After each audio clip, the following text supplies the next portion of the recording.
Hey everybody, welcome to another edition of Liam's Hockey. As we keep the trend going here, I'm going to try and take you right through the week anyway. As mentioned before, probably not into the weekend, but God, who knows? I mean, maybe I'll have time to bang a couple out then. We'll have to wait and see. But for now, and we do have some great memorials for you at the end, where, of course, I'll be joined by my usual partner in crime, Jameson's Irish Whiskey. I look forward to that shot, always. Today's date, March 25th. What the hell is going on? Well, got a few neat stories for you. Let's see how it rolls out here. March 25th, 1943.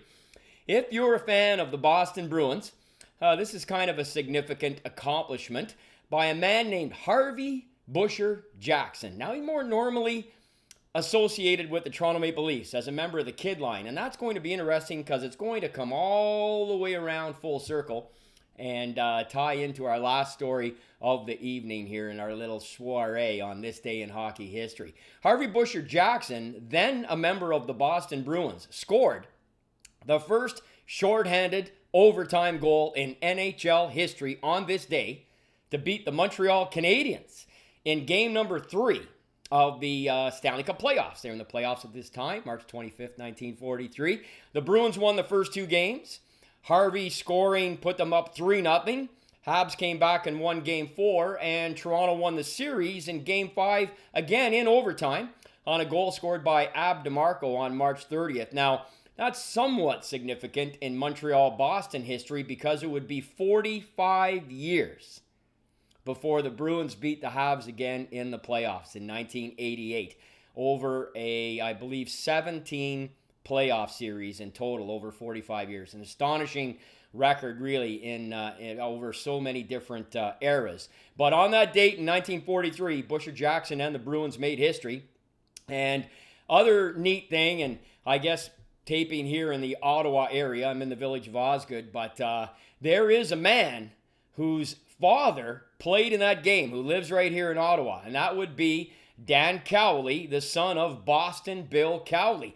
Bill Cowley got 2 assists in that victory over Montreal that night and was one of the, actually, he's underrated. He's one of the greatest centers in NHL history that doesn't get a lot of love historically because other than if you look through the record book and see that he won or led the league in scoring. The Art Ross Trophy didn't formally start until 1948 and was a Hart Trophy recipient and a Stanley Cup winner and assisted Mel Hill's overtime goals in 1939. Unless you have that kind of knowledge, you probably don't know a lot about Boston Bill, but regardless, he wore number 10. He was outstanding. He was in that game, and his son owns the local Don Cherries here in Ottawa, Dan Cowley. Good friend of mine, good friend to many in the region of Ottawa, Carleton, and the rurals in the valley. So I thought of an interesting connection there for you for Harvey's unique record on this day in 43. Also on this date, 1962, Robert Marvin Hull. Bobby Hull became the 3rd player in NHL history to record 50 goals in a season. Now, okay, he ended up with 5 50-goal seasons, but what's unique about this? That was his final goal of the year. Now, Bobby Hull and Andy Bathgate ended up tied for the Art Ross Trophy in points at the end of the year. So the first criteria as a tiebreaker is most goals, and Bobby outscored Andy significantly, actually. Bobby had 50 goals. Andy ended up with 28. So the Art Ross Trophy went to Bobby Hull. And there's only been a couple other times in NHL history when that phenomenon has happened. Wayne Gretzky, Marcel Dion in 1980, Eric Lindros, Jaromir Jagr in 1995. It's been few and far between the times that there's been ties at the end of the year. So that was the first time that it happened, and a pretty significant one for Robert Marvin Hull. He ended up with the Art Ross Trophy. The goal was assisted by Reggie Fleming. Chicago lost that night 4-1, but Bobby still got the 50th. They were defending Stanley Cup champions, made it back to the finals, and no success. Toronto got them that year in the Cup final. So there you have it, 1962. Moving ahead a little bit, and this is kind of a quirky one, but on this date in 1978, March 25th, Chicago again tied the St. Louis Blues 2-2. Now, a player by the name of Doug Hicks got 2 assists, and why do I know this? There's no real reason why I should know this. The only reason I know this is because Doug Hicks is symbolic of 2 significant moments in NHL history. None associated with this night, but having exhaustive, I just researched his career to the nth degree back in the day, and the last game that Bobby Orr ever played in the NHL for the Chicago Blackhawks, his defense partner was Doug Hicks. And when Wayne Gretzky scored goal number 50 in game number 39 on December 30th, 1981, to beat the Philadelphia Flyers 7-5 on an empty net at the 1903 mark of the third period, assisted by Glenn Anderson and Grant Fuhr, the Oilers cleared the bench, and Kerry Fraser assessed them a bench minor for illegal celebration. And the man who had to serve the penalty, yeah, you guessed it, Doug Hicks. So on this day in 1978, statistically, he was on the right side of the ledger there. He got a couple of helpers. The other ones, he probably can story for the grandkids, years from now. But maybe he has grandchildren now. I don't know. But at the end of the day, kind of a neat thing. So I thought I'd give him a shout out. So there you go.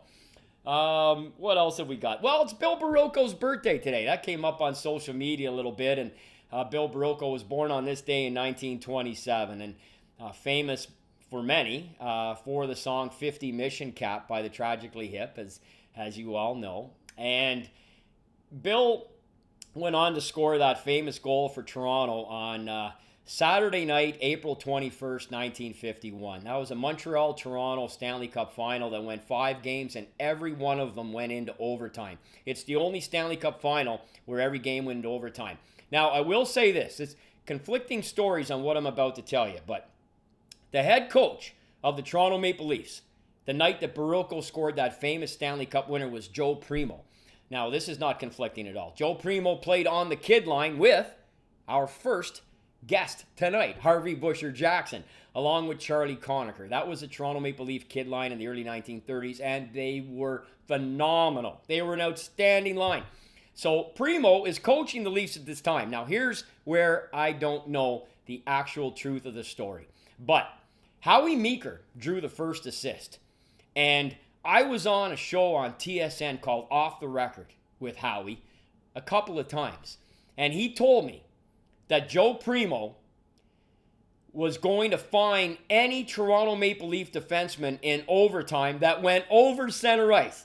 If they skated over center ice, he was going to fine them, according to Howie, $200. This is in 1951. These guys are making like $5,000. This is monstrous money. Now, that's from Howie, and this was 20 years ago. Take it for what it's worth. But he did tell me that. I believe it to be true. If the amount isn't true, then I think the fact that there was going to be a fine is true. And at the end of the day, as we know, Berroco threw caution to the wind. He assessed the play. He broke in.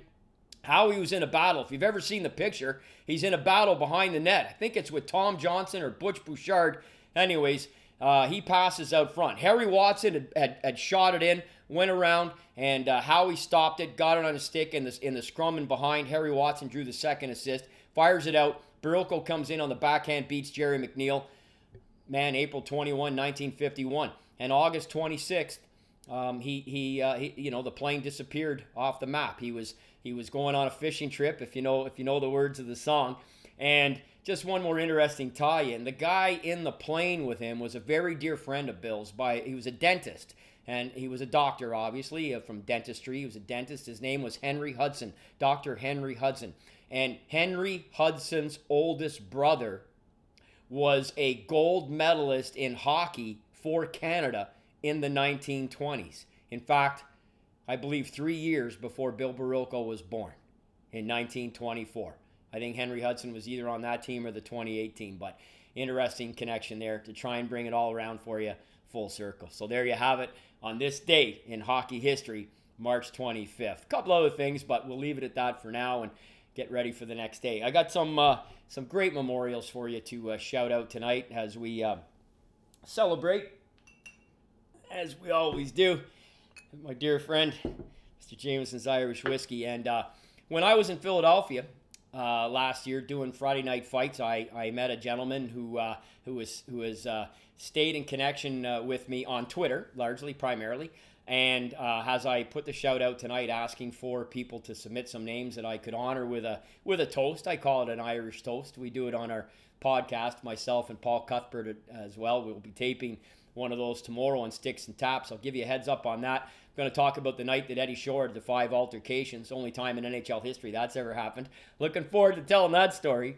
But this gentleman sent me in the name of his dear uncle who passed away, Jerry Rentzel, from York, Pennsylvania, if I'm saying everything correctly, hopefully. Made a couple of mistakes last night, by the way. I just want to jump in very quickly. The town from Scotland where John Tennant White was from, I pronounced it incorrectly. So it's actually Govan, not Govan. It's Govan, I think, if I've got it correctly. This time, Alan. It was Alan White, his son, who sent in the name for his father last night. And I believe I got the name of Tommy Steele's dad wrong as well. Steve Shiska straightened me out on that one. So I appreciate it. If I make any mistakes in that front, please let me know. But in this case here, Mr. Rentzel was 65 years old, from York, Pennsylvania, and an absolutely Flyer fanatic. And I can tell you this, sir, as we toast your memory here in just a minute, that your nephew is an absolutely Flyer fanatic. And I met this guy last year. He's carrying your colors. He's carrying your tradition. He's carrying your pride for that team. So you're in good stead, and God rest your soul. And thank you very much for submitting his name. 2 other local names here before we pour the shot and sign off here for tonight. And 2 guys, again, just like the last few shows that I know personally. Kevin O'Kane passed away November 13th, 2018. Now, I met Kevin through his brother, Paul, mostly, but did get to know Kevin very well later on in life. He loved to drink at Don Cherry's, which I just talked about, and he also was a regular at the pub, the Stittsville Pub on Main. Very well-known place in the town of Stittsville on Main Street there, and Kevin drank there all the time. He was a mechanic, a 40-year mechanic, outstanding guy. One of those guys who'd do anything for you. I really cherished his friendship. As I said, met him through his brother Paul, was a very dear friend of mine. And they have Irish roots, they have Montreal roots, and they certainly made their roots here in Ottawa in amateur sports, and just as great human beings and great family people. So we'll toast Kevin's memory as well. And we'll finish with Brian Arden, who died in 2016, September 12th. And I mean, Brian Arden's probably one of the most popular guys to pass away in the last decade or so in the Ottawa area. Renowned as an amateur athlete, football, hockey, basically a fixture at the RA, successful businessman. Left behind a wife and a couple of daughters and countless friends.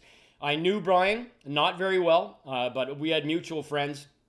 Guys like Kevin Jardine, very, very close to Brian.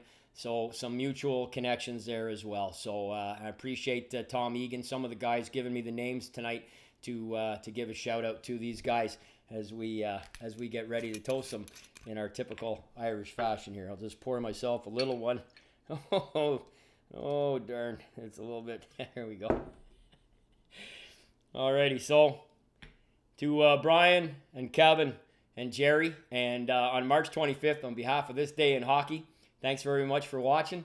Thanks very much for submitting the names, and everybody stay safe. G'day.